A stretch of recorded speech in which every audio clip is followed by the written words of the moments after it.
अस्सलामुअलैकुम, good morning students, welcome to MCPS online classes. बच्चों, हम लोग sounds of vowel A, E, I, O, U के 3 letter word पढ़ चुके हैं। आज हम साउंड्स ऑफ वोवेल U पढ़ेंगे। सबसे पहले G-U-N गन, गन मीन्स बंदूक। इसके बाद J-U-G जग, जग मीन्स जग।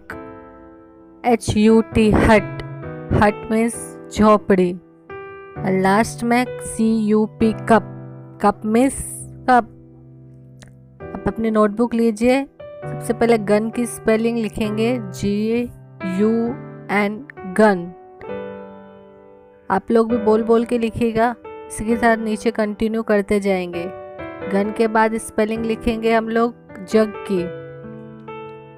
सबसे पहले लिखेंगे J स्मॉल लेटर, U-G जग। देन इसको भी लाइन वाइज इसी तरह लिखेंगे J-U-G जग।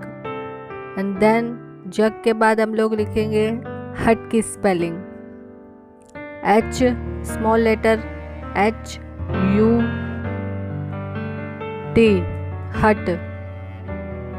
इसके बाद इसको भी लाइन वाइज लिखते जाएंगे। हट के बाद लिखेंगे स्पेलिंग कप की, स्मॉल लेटर C-U-P कप। इसी तरह इसको भी कंटिन्यू करते जाएंगे। जो आप लोगों को ये काम अपनी नोटबुक में घर पर अच्छे से करना है और साथ में याद भी करना है। Okay, thank you, have a nice day.